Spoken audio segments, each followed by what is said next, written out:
All right, I'd like to bring the Planning Commission to order. It's December 9th, 2020. And I'll lead the Pledge of Allegiance at this time.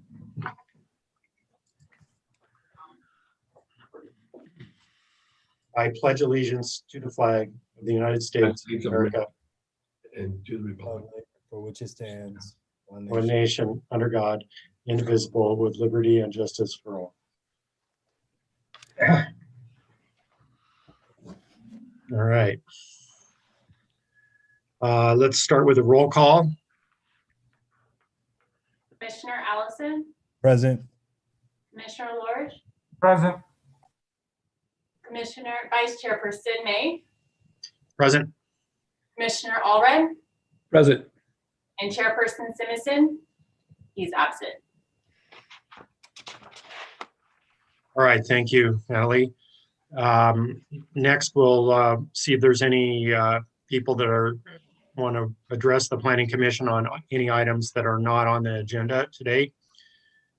California law does not allow Planning Commission to take action in response to any statements at this meeting. Your concerns may be referred to staff or set for a hearing at a later date. Mr. Chair, we have not received any requests to speak under public comment at this time. All right, thank you, Eric. We will move ahead to approval of minutes. Would someone be willing to make a motion? I'll make a motion to approve minutes. I'll second. All right. Thank you. And next we have Call for public hearing. Oh, we got a Motion, did you vote? motion. No, we did not vote. Let's raise your hand if you approve of the minutes. Are you voting, Mr. Chair? I'll vote. Yes, Thank you. I was absent, but Oh, you can abstain then. all right. So now we're in the public hearing, case number 96-20 CUP. It's resolution number 1267. We have an applicant, Scott Bessire, on behalf of the Fountains Mobile Home Park. And it's a proposal is a request to obtain a conditional use permit to expand the current RV storage lot at 3530 Damien Avenue. And the staff is Gabriel Rivera. Gabriel, do you have any comments to add to this? Yes, I'll go ahead and read my report if that's okay with everybody. I'm Please. trying to connect the applicant. One second, and we might want to wait for him just so he's on the call during Gabriel's presentation. He's trying to connect to the audio.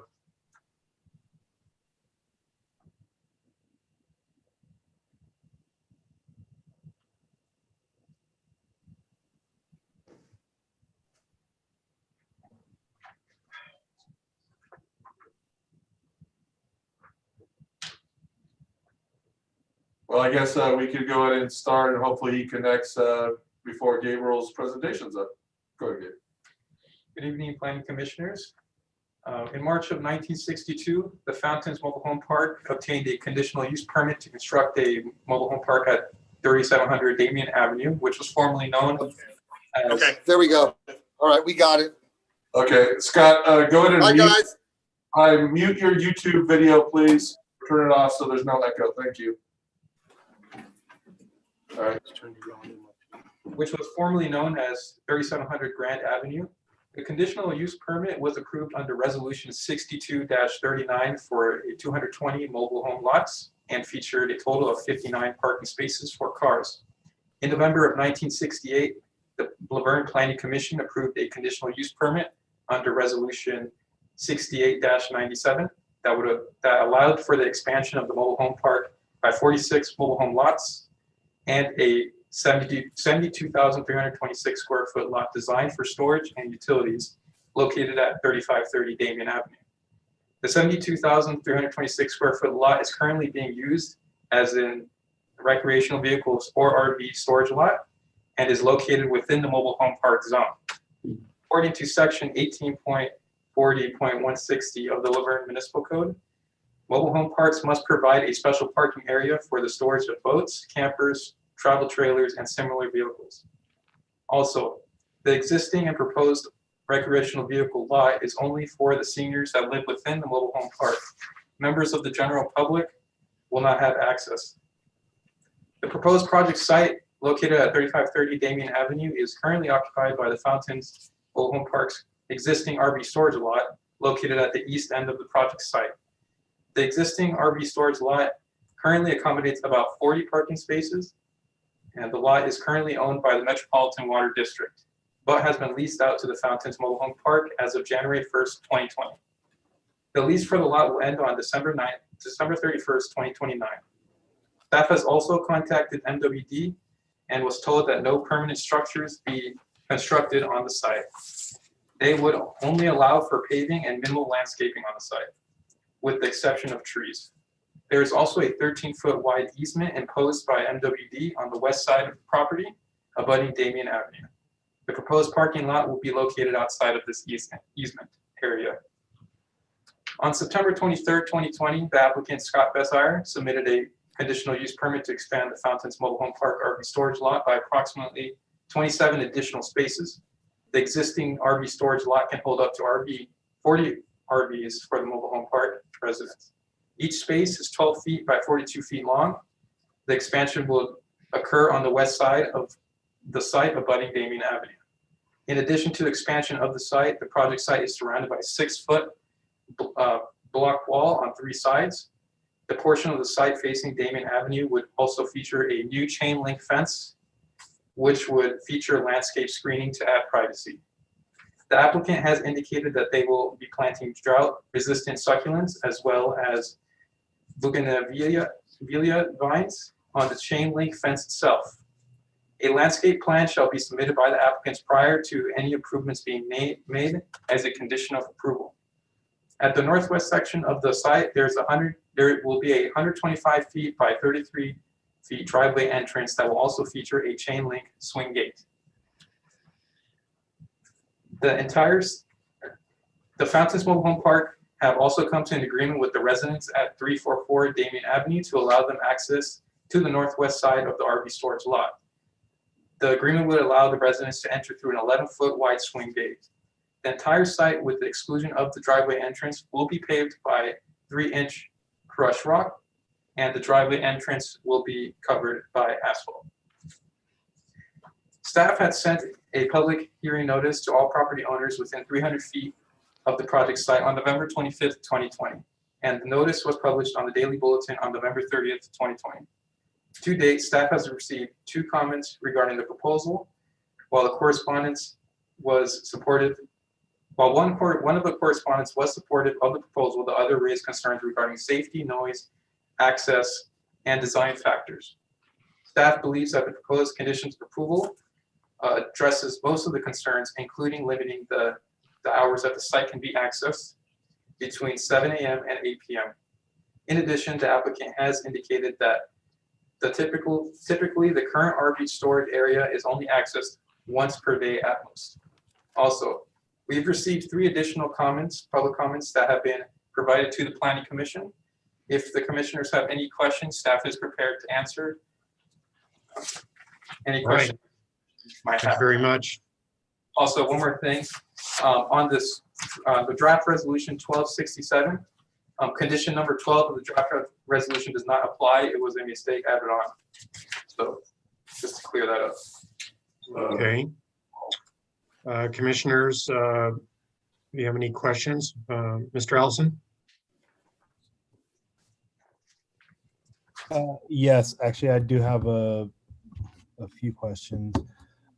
First, are there any limitations in place to ensure that the lot doesn't disturb the surrounding aesthetic, traffic, and quiet enjoyment of the neighboring properties and residents? Sure. So part of the landscaping plan is designed to create privacy at the front of the lot abutting Damien Avenue. So people driving by, when they look into the lot, they will not be seeing the RV. They will be just seeing the drought tolerant landscaping and the vines that will be growing on the fence. as well as added privacy. They are expanding their 6-foot block wall around the entirety of the site. So any portions that are not currently at 6 feet will be at 6 feet. And in terms of noise, staff has provided a condition that will be limiting the current hours of when the site can be accessed. So this in turn will hopefully reduce the amount of noise during the evening and morning times.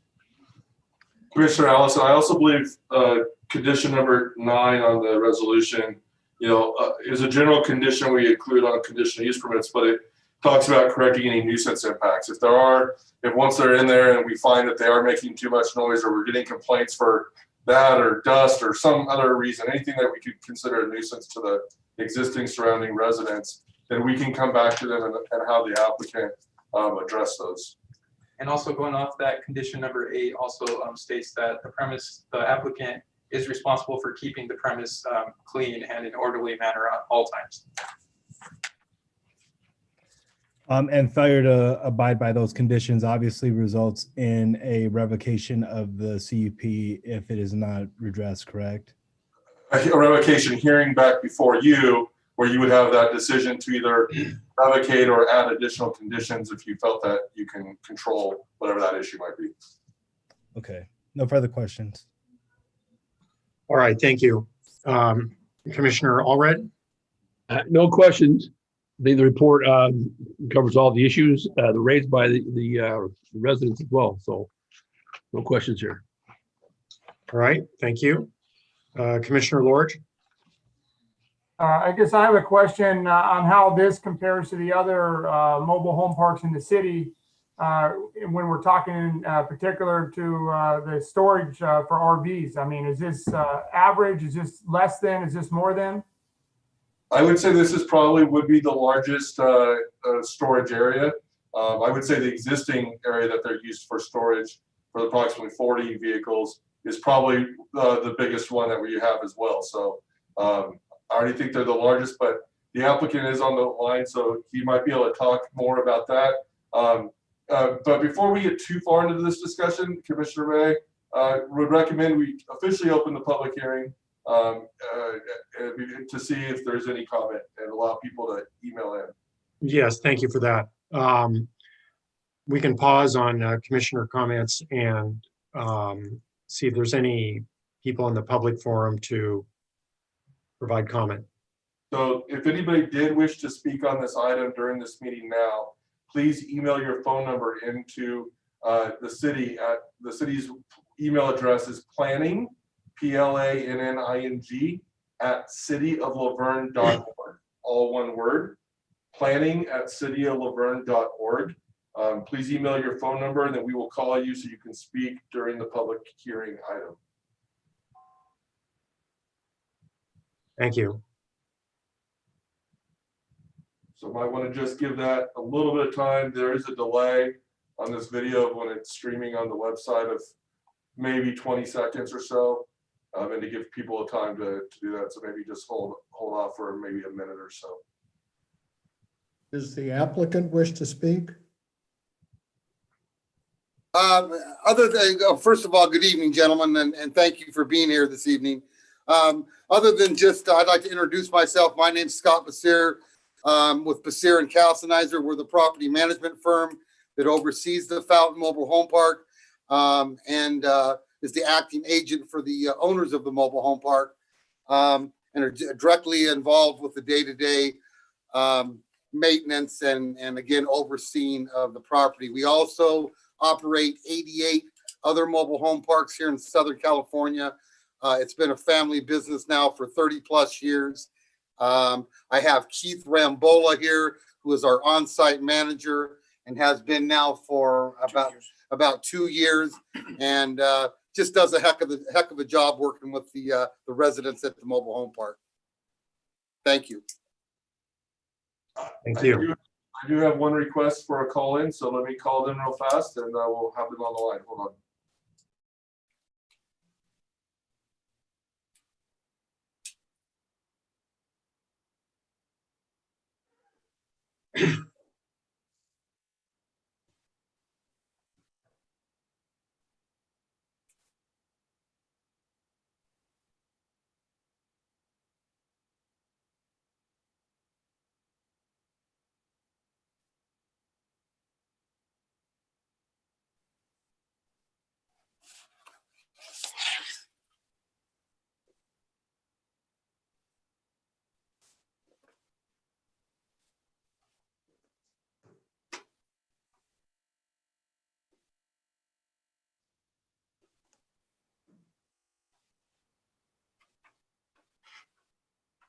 Okay, I have Matt Hauner, who wishes to address the planning commission.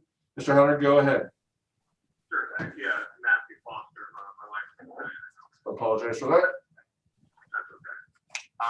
Good evening, everyone. I really appreciate you taking the time to hear us out.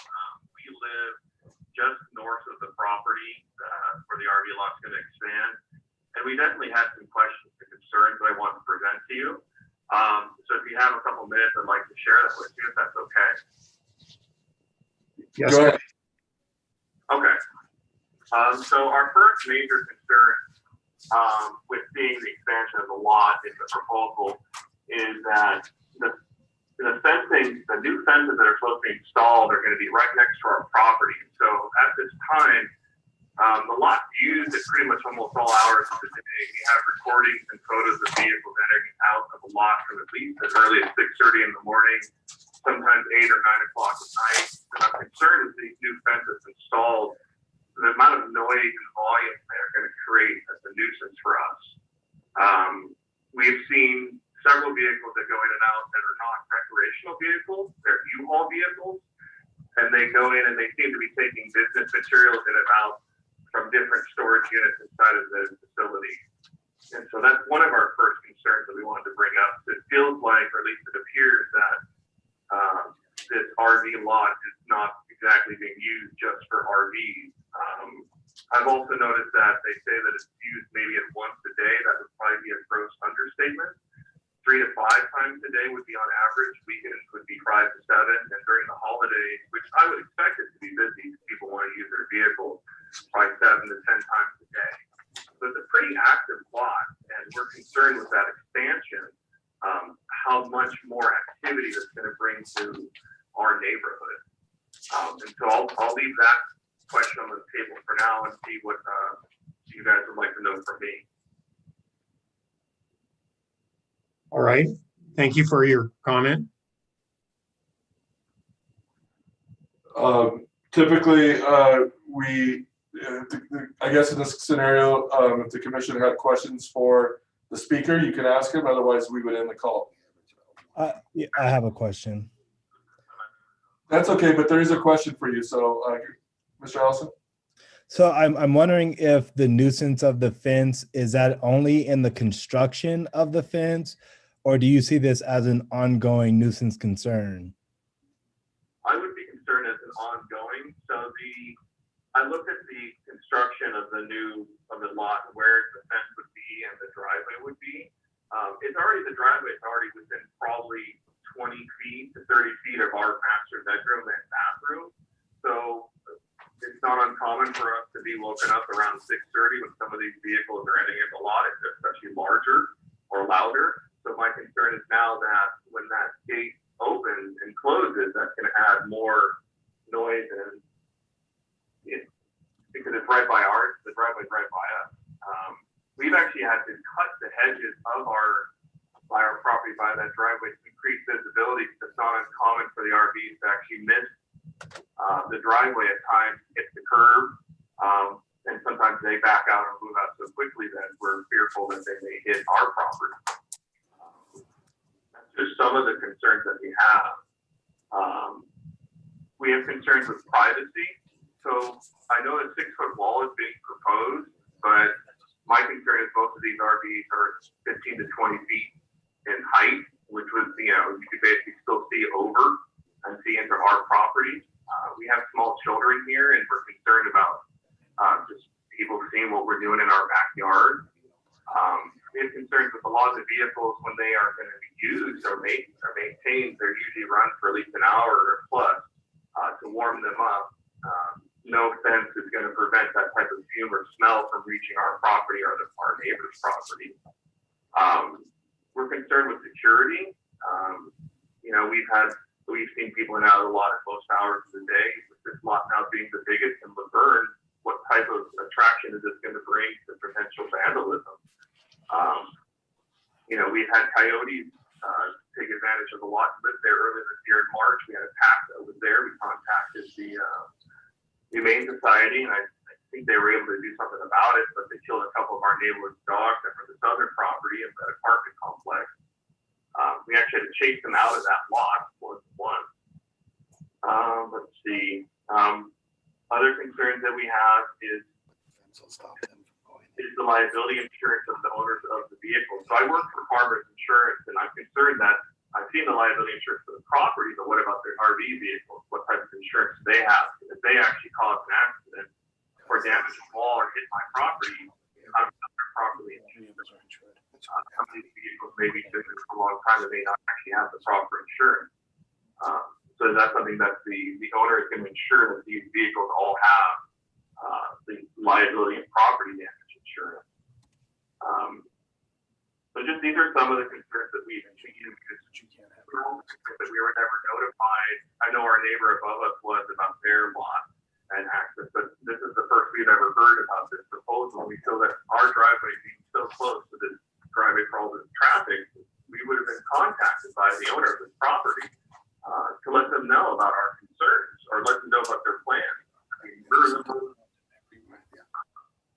we were basically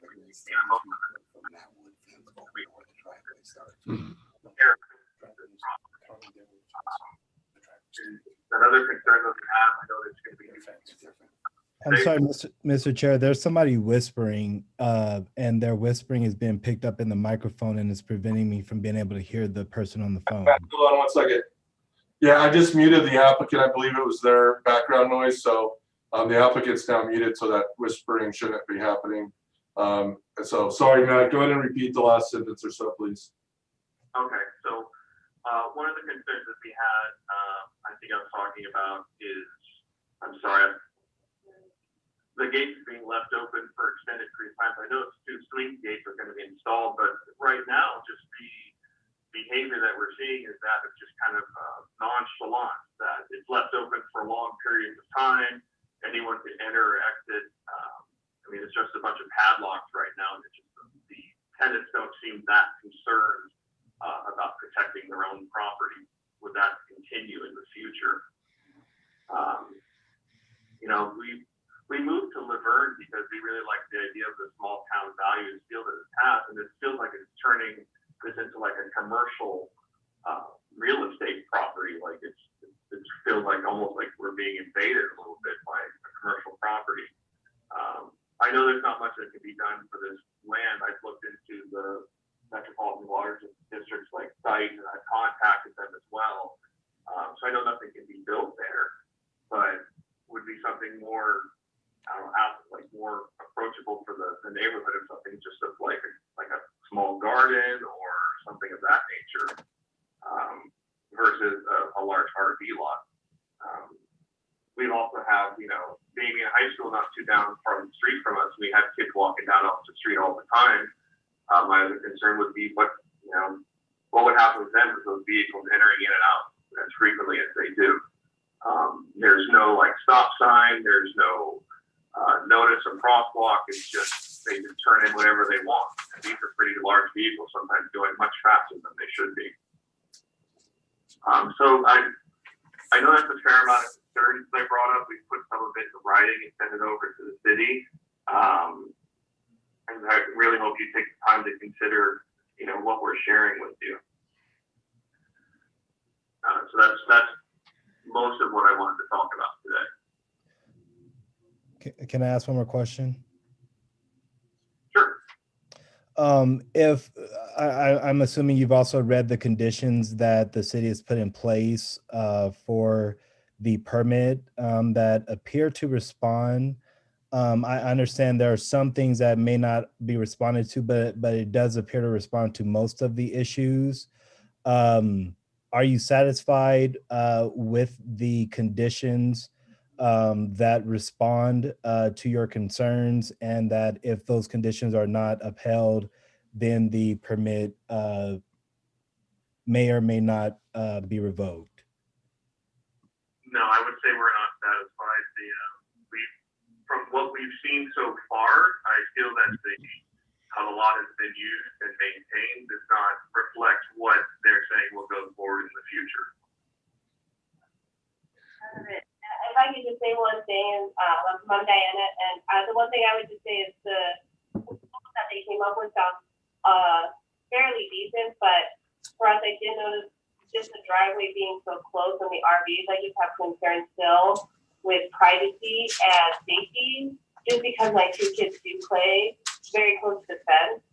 So I don't want RVs constantly driving right by them. And, you know, if something happens or people just see our yard, I just have a lot of concerns with that. So, and now, yeah, so that's my biggest thing, security and the privacy and safety. So I don't think it addresses it. Thank you for your time. Thank you. Thank you. Okay, fine now, thank you. Mr. Chair, I might recommend that you ask the applicant to respond to some of these concerns that have been raised, so maybe they can try to address how they would respond to those. Yes, I will. Scott, can you comment to those concerns that were recently addressed? Oh, Scott, you unmute.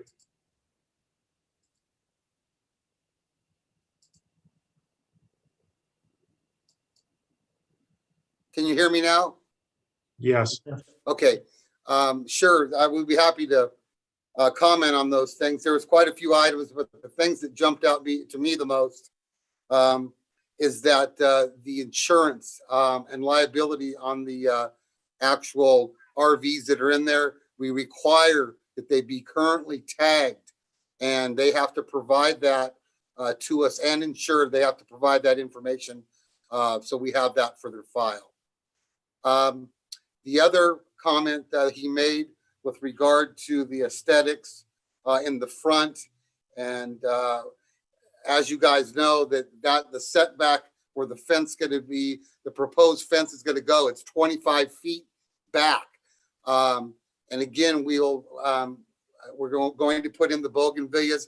We're going to put in large 5-gallon bougainvilleas so that will help the growth process to get that frontage looking up to par and clean and well maintained at all time. The other comment that I'd like to make too is that with regard to the RVs that are exiting and entering the property, it's very minimal with regard to them coming in and going. So it's not like we have RVs stacked up waiting to get in. Again, it's very minimal. The one other thing that he brought to our attention about the one car that he was or the one vehicle he was bothered by, that vehicle will no longer be there as of January 1st of January. The 1st of January, that vehicle goes away. So there'll be no issues with, transporting any type of materials in and out of there. That was an isolated incident. And again, that'll be gone as of January 1st.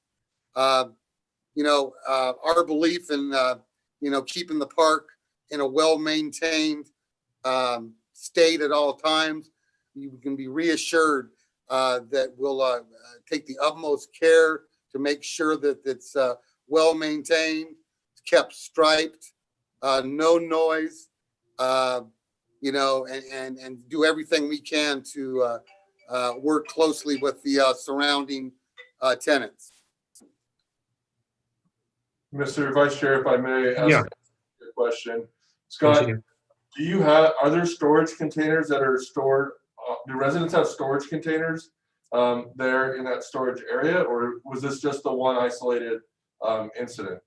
Yeah, what took place, gentlemen, was that in preparation for this, when we signed the lease with Metropolitan Water District, we were asked to clear the area 8 feet, both sides of where the water line is located. And as part of that, we had a 12 by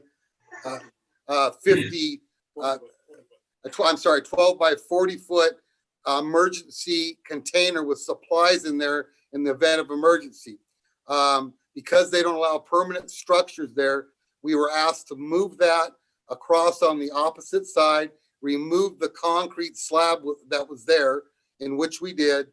And then also included in that, actually on the opposite side of the wall, we had to remove about 20 large trees that were in and around that line too. So we've done everything to comply with the Metropolitan Water District. We've worked very closely with Fred. We've you know, the monies that we're paying $915 a month for the lease of that property, and we had to pay just about $6,500 to go through the process. So believe me when I tell you that we will take the utmost care of keeping that locked and secured at all times. All right, thank you, Scott. Are there any other people in the waiting room for comments from the No, public? any more requests? Okay, so I'd like to close the public comment time. And I did have one question here for staff, for Gabriel, please. I think in the text it said the exception of trees in the landscaping. Is that a condition from Metropolitan on no trees planted in the zone? That is correct. No trees are allowed to be on site, constructed on site. And then the landscaping that's discussed is only at the frontage of Damien, is that correct? That's correct. It's going to be at that 13-foot easement imposed by MWP. Okay. And is the, where the 25-foot setback to the gates from the property line, is that paved or that's just gravel? So the 25-foot extension from the property line, the only portion that will be asphalt is going to be the driveway entrance. The rest of it is going to be that 3-inch crushed rock that we had discussed earlier in the report. Okay, so from the property line to the gate is asphalt, is that correct? So only the portion of the driveway entrance. So if you refer to the site plan, Yes. That single portion there is going to be asphalt. The rest of the site will be that 3-inch paved rock. All right. Thank you. And is there any way to route the RVs instead of in and out through Damien? Is it possible to route them into the park? It looks like there's a T intersection at the east end of this existing RV lot. So in that portion of that T intersection, there is no gate or entryway. There is only a small pedestrian gate. That is something that we could possibly work on with the applicant and engineer. Scott, do you want to have any comments on the concept of having the RVs enter from within the park? Yes, sir, I would. When working with the engineering with the city, they were concerned about that in the initial design of our new plan, in which I mean that the turn radius, we had to shorten spaces up to comply with the engineering or the engineer of the city of Laverne, which was fine with us. We went from how 42 down to 20. Yeah, to accommodate those turn radiuses, we went from 42 feet in length to 28 feet. And I'm fearful that that area in which you guys we're discussing now, that to enter in from the park there would be no way that could be accomplished because of where the mobile homes sit, where the mobile homes sit on those adjacent corners where that area could be considered. All right, thank you. Any other questions from commissioners?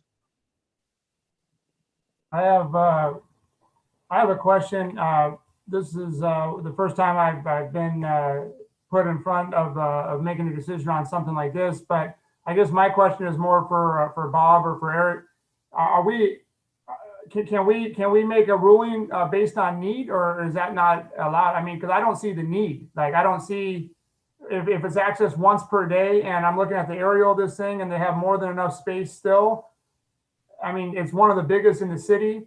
I just don't see the need for more space. So is there another kind of, end game here? Or I mean, you already have, you're going to end up having 25% of the park.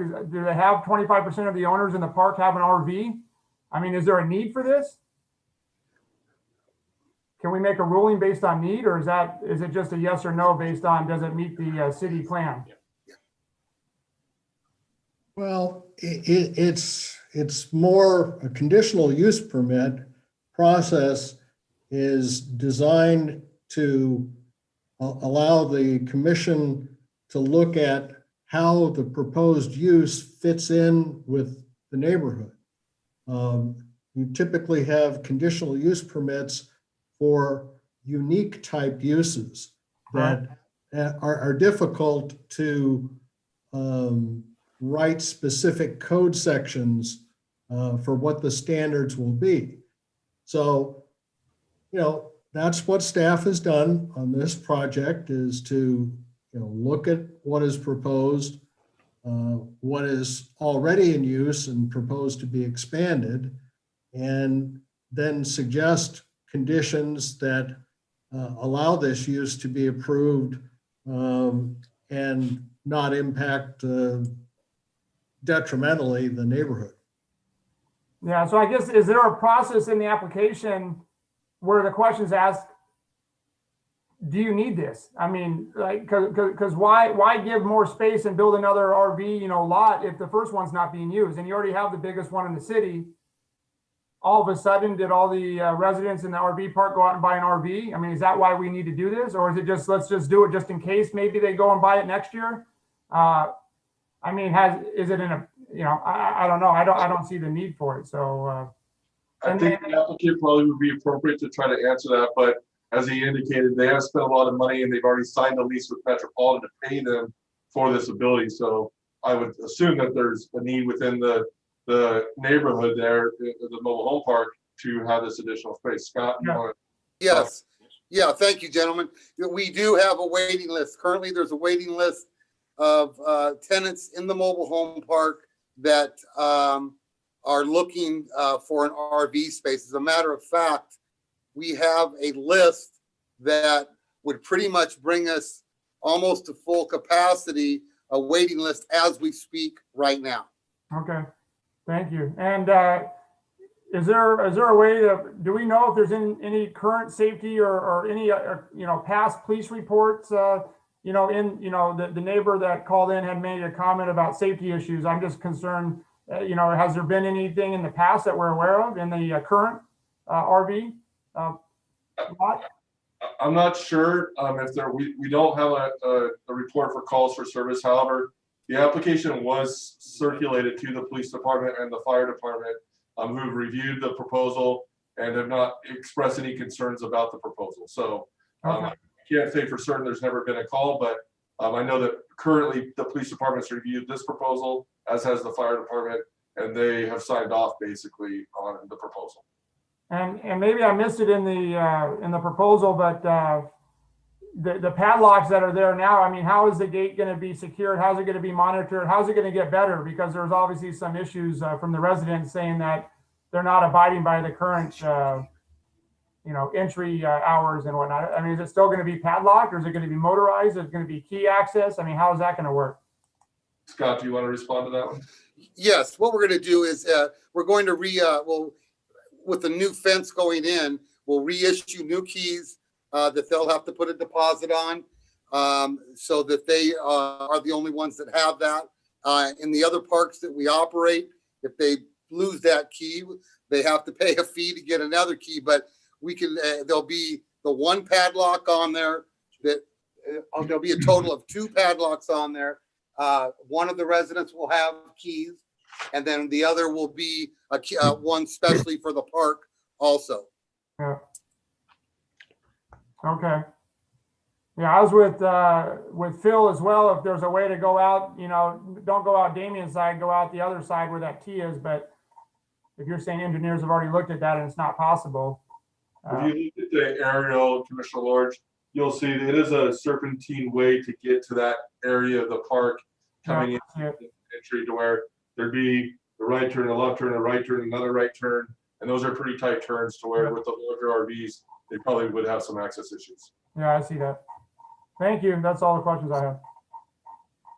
Could I make one more comment, if you would, please, gentlemen? All right. Yes. I know that the talking with Keith here and his personal experience as well as mine, and my corporate office being right around the corner, we have had no incidents of theft or vandalism since we've been operating the park. With that said, we again feel that it's that secured and well looked after also. Thank you. I had one additional question, if I might, with Gabriel or staff for the comment from the neighbor to the south who is expressing concern about a buffer there. And it seems that there will be no planting along the south property line. Is that correct? That is correct. There will be no planting along that south side, and as we have discussed before, we are not able to allow trees on that portion either. And if this is a quote parking lot, are there city standards for landscaping at parking lots? And for commercial parking lots, we do have standards, minimum stall sizes, and those are traditional or designed for traditional automobiles. We do not have special standards for RV storage because these are not publicly accessible. They're not accessed on multiple times per day. It's really just a storage area is the way that the staff use this area, and not a parking lot like in a commercial center, but really just as a storage area. We do not have or regulate the size of those stalls in other RV storage lots throughout the community. It's really just as a function, we make sure on plan that there's adequate access. The fire department doesn't have any concerns if they were to have to go in there. Obviously, they're going to have to design and make sure people are parking to where other people can get their own RVs in and out within the area. So, but in terms of landscaping, we do not have any requirements specifically within RV parking storage areas for landscaping to be in that area. All right, thank you for that clarification. I have Are there more any? questions. I have more questions. Okay. Commissioner Ellison? So is there going to be security on site? Is a question for staff or Well, I'm applicant? assuming this is going to be towards Scott or Keith. As we have it now, there's no security on site. The actual manager, though, excuse me, his home backs right up to the middle of where the RV section is going to be at, along with the lighting. And what we know has not occurred in the past. Again, we feel that the RV area is safe and secure, particularly with Keith backing up right to it. And he's got an entrance that a gate that goes right from the back of his space right into the RV lot. Okay. And I guess that takes me to my next question. What type of relationship, Keith, do you have with the neighbors? I'm incredibly sensitive, especially to the issues with kids, and it is quite a substantial increase in the lot size. So, have you heard any of these complaints in the past, and what type of relationship do you have with the neighbors? We've never had a problem with any of the neighbors. I did issue a letter to all of them to advise them of what was coming up, and even gave my name and phone number for them to contact me with any concerns. So I was hoping we would have had these addressed before tonight. So is the answer no relationship? Like, have you ever talked to the individual who called in, or some of the people who've lodged comments? The individual that called in tonight, I have not spoken to. The other two neighbors to the north of him, I have spoken to and had dealings with. Anybody to the south, I have not had any dealings. I take that back. The third house down south, I do have dealings with him. No problems with any of them. What happens if somebody comes to you with a complaint, trash or noise or something like that? What protocol do you use to follow up? What I do is I will turn around and address it immediately with the individual or individuals. In respect to the trash and everything, I have 3 maintenance guys that maintain the property, so that's not going to be a problem. When it comes to putting in the landscaping and all that, I will be out there personally to help my guys to make sure that everything's set up, because that area out front is about 28 feet wide, about 130 feet long. So I want to make sure it looks really nice. It's very aesthetic, because I want it to look good for the neighborhood. Right. No And further just to, questions. if I could say one more thing, and I don't mean to interrupt, but we have 3 full-time maintenance men that work at the park that are available to handle any needs that we have at the property. So and they've been with us a long time and are well-versed in what they do. So we're confident with regard to that. And Thank you. Commissioners, apologies, Scott, if I may add real quick, just to go back to what Keith had been discussing about issuing the notices. I do have on file the letter from Keith that he has noticed to the neighbors. I just wanted to make that clear that the Fountains did notice the surrounding properties. And staff also obviously noticed about this meeting tonight, all property owners within 300 feet of the mobile home park. All right. Thank you. At this time, I will close comment. And do we have a motion? Yeah, I'd like to make some comments and a motion. I think this matter has been well studied by staff and the Development Review Committee, and has developed the CUP, the conditions in the CUP that have addressed many of these pertinent issues. I think that the property manager, I'm pleased the property manager was present at this meeting and has provided, I think, more than adequate responses to the concerns that were raised. I think the fact that they have an on-site manager there, as well as 3 full-time maintenance people, will help mitigate any concerns. And then third, I think was interesting, one of we received a letter from a resident that called the proposal an aesthetic improvement to the neighborhood. I think that is the case. One of the concerns was that the vacant land attracts some wildlife, some coyotes, and so forth, and that issue should be mitigated as well by this change. And again, I think it's very interesting that they call this that said that the proposed improvements would be an aesthetic improvement over what exists now. And I believe that's the case. And so I would recommend, I would move approval of this recommendation from staff. Thank you. Do we have a motion? That is the motion. Do you That have is a motion. second? Do we have a second? I'll second. All right. All those in favor, raise your hand and say aye. Can I just be heard that I do want to make sure the residents know that I am lodging my vote in favor of this, hearing their concerns and having the same concerns. So I just want to make sure that those concerns are recognized. And I hope that both Keith and Scott heard those concerns and are going to take them to heart in how they move forward with this project. Right. Thank you. Commissioner Elson. Okay, but So at this time, we have approval of the case number 96-20 CUP. And are there any other items from staff we need to discuss? There are no other items or updates, except we do have a public hearing pending for your January meeting. There was a mistake in the agenda. I just remembered. Thank you, Bob Kress, for catching that. It says we're adjourning to the next regular meeting on January 6th. In reality, that must be January 13th of 2021. Yes, second week. Yes. All right.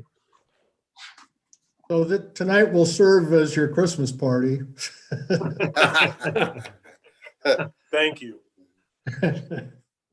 We'd just like to take this time to thank you, gentlemen, and wish you a happy holidays. And we will make sure that we watch over this, like Mr. Allison had commented on. We'll make sure we take heed to the comments made by the tenants on both sides of the property. And we'd like to thank you again. Thank you. All right. Thank you. So at this time, I will close the public hearing. Well, we've done that, yeah. We Yeah. think Okay, We're ready to adjourn the meeting. adjourn the meeting at this time. Thank you. I'll move to adjourn. Happy holidays, everybody. We'll see you next year.